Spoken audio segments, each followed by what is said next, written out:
ذہن کو سکون مل گیا اور طبیعت کو اطمینان ہو گیا۔ سب اندیشے دور ہو گئے اور سارے خطرے جاتے رہے۔ اور رہیں خدیجہ تو نہ پوچھو ان کا کیا حال تھا۔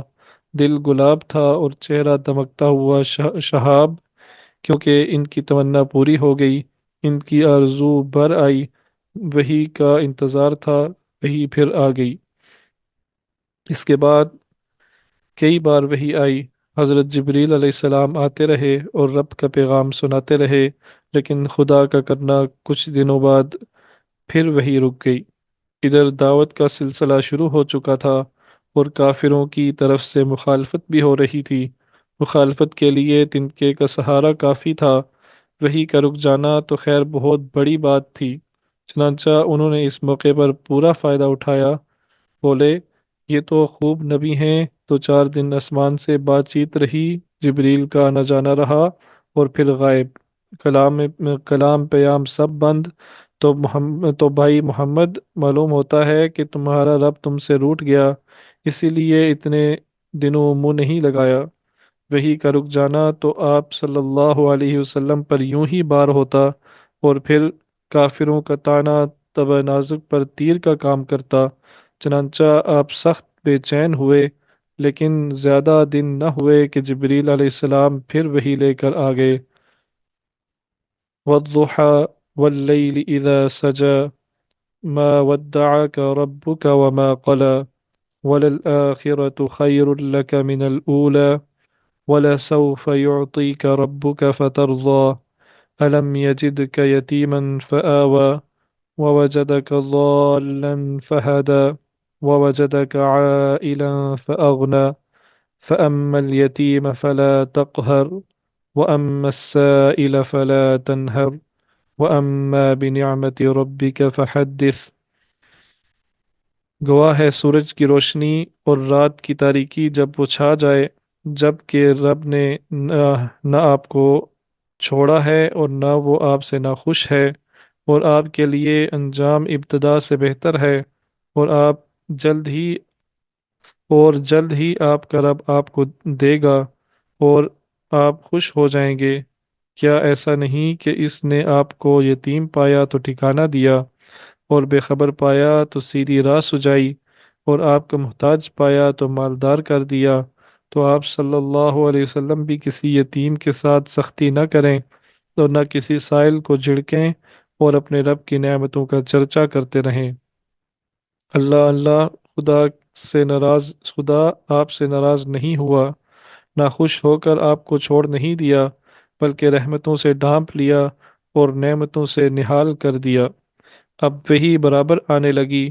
آپ کے پاس حضرت جبریل آتے، آپ کو اللہ کی آیتیں سناتے اور بتاتے کہ کیا کریں اور کس طرح کریں۔ حضرت جبریل نے آپ کو یہ بھی بتایا کہ کس طرح وضو کریں اور کس طرح نماز پڑھیں۔ ایک دن آپ مکہ کے بالائی علاقے میں تھے، حضرت جبریل آئے، انہوں نے آپ کے سامنے وضو کیا اور بتایا کہ جب نماز پڑھنی ہو تو اس طرح پاک ہوں۔ پھر آپ نے بھی اسی طرح وضو کیا۔ پھر حضرت جبریل کھڑے ہوئے اور آپ کو نماز پڑھ کر دکھائی، آپ نے بھی انہی کی طرح نماز پڑھی۔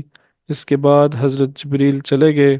اب اب آپ صلی اللہ علیہ وسلم خدیجہ رضی اللہ عنہا کے پاس آئے اور ان کے سامنے وضو کیا، پھر فرمایا نماز پڑھنے کے لیے پاک ہونے کا یہی طریقہ ہے۔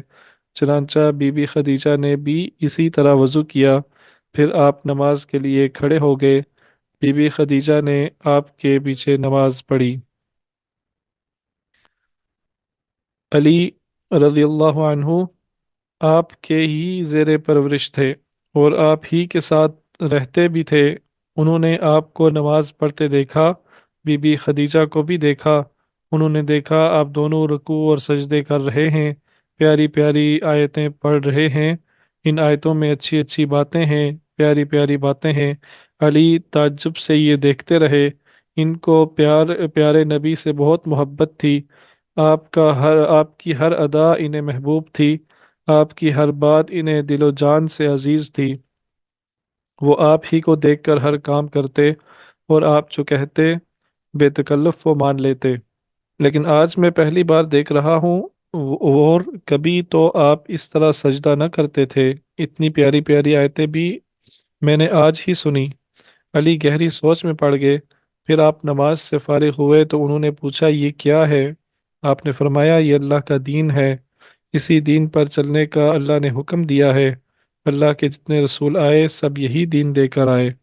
علی کو بہت تعجب ہوا۔ انہوں نے پوچھا، یہ رکوع اور سجدے کیسے؟ آپ نے فرمایا، اللہ نے مجھے نبی بنایا ہے، مجھ پر اپنا کلام اتارا ہے تاکہ میں لوگوں کو اچھی اچھی باتیں بتاؤں۔ لوگ بھٹک رہے ہیں، ان کو سیدھی راہ دکھاؤں اور ان کو اللہ کی عبادت پر ابھاروں۔ یہ رکوع اور سجدے ہم اسی اللہ کو کرتے ہیں۔ علی رضی اللہ عنہ نے کہا، یہ تو بڑی اچھی چیز ہے۔ تو کیا جس پر آپ ایمان لائے ہیں میں بھی لا سکتا ہوں؟ کیا آپ کی طرح میں بھی عبادت کر سکتا ہوں؟ کیا آپ کے ساتھ میں بھی نماز پڑھ سکتا ہوں؟ آپ نے فرمایا، ہاں پیارے بھائی، اللہ ایک ہے، اس کا کوئی شریک نہیں، اور وہی عبادت کے لائق ہے۔ تم بھی اسی کی عبادت کرو اور لات اور عزا کو چھوڑ دو، جتنے بت ہیں وہ سب چھوڑ دو۔ علی نے کہا، اچھا، ذرا میں اپنے باپ سے بھی پوچھ لوں۔ علی رات بھر علی کو نیند نہ آئی، وہ جاگتے رہے اور آپ سے جو کچھ سنا تھا یا جو کچھ کرتے دیکھا تھا سب پر غور کرتے رہے۔ پھر صبح ہوئی تو بولے، میں آپ پر ایمان لاتا ہوں اور آپ کی پیروی کا عہد کرتا ہوں۔ مجھے باپ سے پوچھنے کی کوئی ضرورت نہیں، بتائیے میں کس طرح رکوع کروں، کس طرح سجدہ کروں اور کس طرح اللہ کا کلام پڑھوں۔ آپ نے اسی وقت نماز سکھا دی اور جو آیتیں نازل ہو چکی تھیں وہ بھی یاد کرا دیں۔ اب جب آپ اب جب بھی آپ نماز پڑھتے علی بھی ضرور ساتھ ہوتے۔ علی اور زید ایک ساتھ ہی رہتے تھے، بھلا وہ علی سے پیچھے رہنے والے کب تھے؟ وہ بھی ایمان لے آئے اور شوق سے دین کی باتیں سیکھنے لگے۔ اس طرح آپ پر سب سے پہلے بی بی خدیجہ ایمان لائیں، پھر علی اور زید مسلمان ہوئے اور مرتے دم تک آپ سے چمٹے رہے۔ ان کا ان کا آپ کا جب سے ساتھ ہوا، انہوں نے آپ کو بہت بڑا انسان پایا، آپ کو حد درجہ شریف اور نیک دل پایا، تو نہ جانے کیا کیا پایا۔ یہی وجہ ہے کہ ان کو آپ صلی اللہ علیہ وسلم سے بے پناہ محبت ہو گئی اور آپ کی رفاقت ان کے لیے آرام جاں بن گئی۔ یوں سمجھنا چاہیے کہ وہ دونوں دعوت اسلام سے پہلے ہی مسلمان تھے۔ اس کے بعد ابو بکر ایمان لائے۔ ابو بکر رضی اللہ تعالیٰ عنہ یہ ابو قحافہ تیمی کے بیٹے تھے اور آپ صلی اللہ علیہ وسلم کے گہرے دوست تھے۔ آپ کی سچائی اور پاک بازی سے بہت متاثر تھے، اسی لیے بہت محبت کرتے، بے انتہا ادب اور احترام کرتے، اور آپ کی صحبت کو غیر معمولی نعمت سمجھتے۔ دل کو دل سے راہ ہوتی ہے، آپ صلی اللہ علیہ وسلم بھی ان سے بڑی محبت کرتے اور بہت ہی پیار اور خلوص سے ملتے۔ آپ نے جو ہی انہیں اسلام کی دعوت دی اور قرآن پاک کی چند آیتیں سنائیں، انہوں نے آبائی دین کو ہاتھوں سے سلام کیا اور کلمہ پڑھ کر ایمان لے آئے۔ آپ صلی اللہ علیہ وسلم نے اسلام کی دعوت دی اور دین کی خوبیاں بیان کیں تو ان کی زبان سے بے ساختہ یہ الفاظ نکلے جو انتہائی اخلاص و عقیدت کا نمونہ تھے۔ صدقت بأبی وأنت وأمی وأهل الصدق أنت، أنا أشهد أن لا إله إلا الله وأنك رسول الله صلی اللہ علیہ وسلم۔ میرے ماں باپ آپ پر قربان، آپ نے سچ فرمایا اور سچ بولنا آپ کا کام ہے۔ میں گواہی دیتا ہوں کہ اللہ کے سوا کوئی معبود نہیں اور آپ اللہ کے رسول ہیں۔ بی بی خدیجہ نے یہ باتیں سنی تو مارے خوشی کے اچھل پڑیں، ان سے رہا نہ گیا، فوراً سر پر نقاب ڈالی اور سامنے آ کر مبارکباد دی، بولیں، ابو قحافہ کے بیٹے، خدا کا شکر ہے کہ اس نے آپ کو ہدایت دی۔ ابو بکر اسلام لائے تو آپ کو بڑا سہارا ملا اور کام کے لیے کچھ میدان بھی ہموار ہو گیا۔ ابو بکر بہت رحم دل اور نرم مزاج تھے، ساری قوم ان کی عزت کرتی اور چھوٹے بڑے سب کا احترام کرتے۔